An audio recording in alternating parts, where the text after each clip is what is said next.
Bonsoir à vous tous. C'est un très grand plaisir pour moi d'être ici ce soir donc pour vous présenter le volet nutritionnel de ce café scientifique. Donc, comme on a pu voir, on a eu la chance de connaître les répercussions au niveau de la préménopause, les complications que cela peut amener, que le Dr Rabassa-Lorraine nous a présenté. Alors là, maintenant, on va voir les aspects nutritionnels, en fait, donc le rôle de l'alimentation au niveau de la préménopause.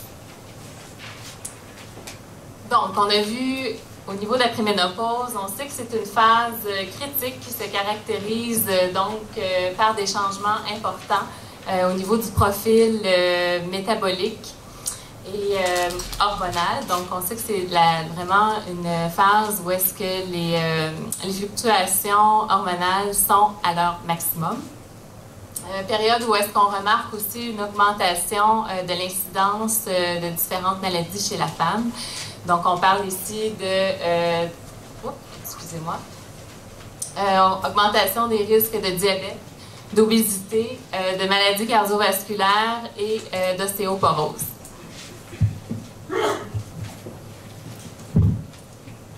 Comme ça, je comprends.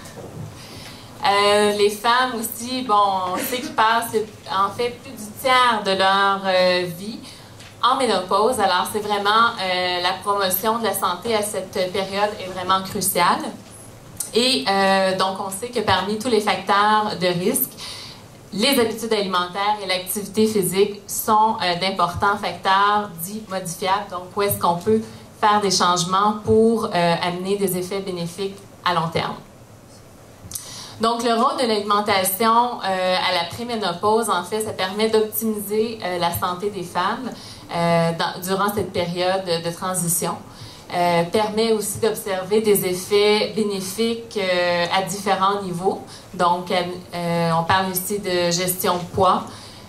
Aussi, l'alimentation permet de façon bien documentée une diminution de l'hémoglobine glyquée, donc qui est un marqueur au niveau du diabète, de 1 à 2 %, ce qui n'est pas négligeable. Donc, améliore le contrôle au niveau des glycémies et une amélioration aussi de différents paramètres cliniques et métaboliques, c'est-à-dire, entre autres, le profil lipidique, donc cholestérol, triglycérides. Ce sont tous des choses qu'on peut améliorer avec l'alimentation et la tension artérielle aussi. Donc, l'alimentation permet de prévenir et ou ralentir les complications associées à la ménopause. Comme on a vu, la gestion du poids est un facteur très important. Alors, on sait que l'excès de poids et l'activité physique sont des facteurs de risque importants au niveau du diabète de type 2.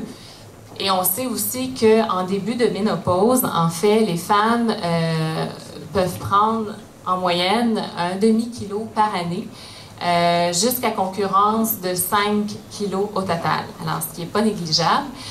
Donc, pour éviter cette prise de poids, ce qui va être important, c'est vraiment, avec l'alimentation, de viser un équilibre énergétique ou un déficit, en fait, tout dépendant si on veut maintenir ou atteindre son poids santé.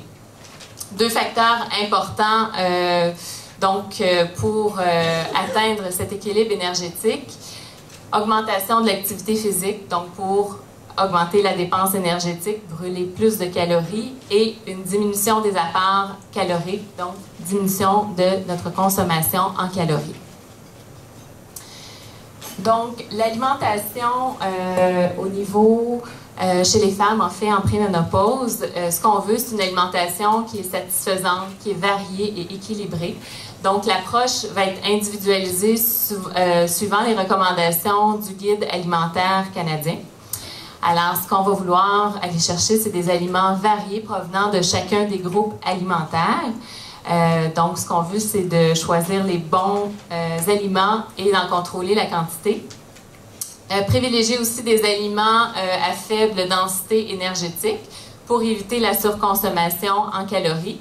Et on va revenir ici sur ce qu'on entend par aliments à faible densité énergétique. Une alimentation faible en matières grasses et riche en fibres. Et ce qui va être important aussi, c'est une régularité au niveau de la répartition des apports alimentaires. Donc, ce qu'on va viser, c'est vraiment de bien répartir les apports en 3 repas bien équilibrés et surtout ne pas sauter de repas. Donc, les aliments à faible densité calorique, qu'est-ce que ça veut dire ça? En fait, ce sont des aliments, des aliments qui contiennent moins de calories car ils renferment souvent beaucoup d'eau et de fibres. On sait que l'eau et les fibres permettent de donner un volume aux aliments, donc occupent une place importante dans l'estomac sans ajouter de calories. Donc, les points importants ici à retenir, contenu en eau et en fibres diminue la densité calorique, donc densité énergétique, et le contenu en matière grasse va augmenter la densité énergétique, c'est-à-dire en fait plus de calories pour un volume donné. Les meilleurs exemples sont en fait les fruits et les légumes qui peuvent, pour certains, contenir jusqu'à 90% d'eau. Alors ici, quelques images pour comparer justement, visualiser le concept de la densité calorique. Alors, on a ici à notre gauche, en fait, un repas très élevé en matière grasse. Alors, on peut voir que, pour le même nombre de calories, 2 types de repas. Alors, on voit que les volumes sont très, très différents. Alors ici, étant donné la teneur élevée en matière grasse, on a énormément de calories pour un petit volume d'aliments. Et à l'opposé, un repas qui est très volumineux pour exactement le même nombre de calories. Alors, c'est un repas qui est composé essentiellement donc, de poissons et énormément de légumes au repas. Autre exemple, ici, un croissant avec beurre à 370 calories et l'équivalent au niveau fruits et produits céréaliers pour exactement le même nombre de calories. Alors, vous allez être d'accord avec moi qu'après avoir mangé des repas plus copieux, on va avoir l'effet de satiété et on va avoir moins tendance à consommer des calories additionnelles par la suite.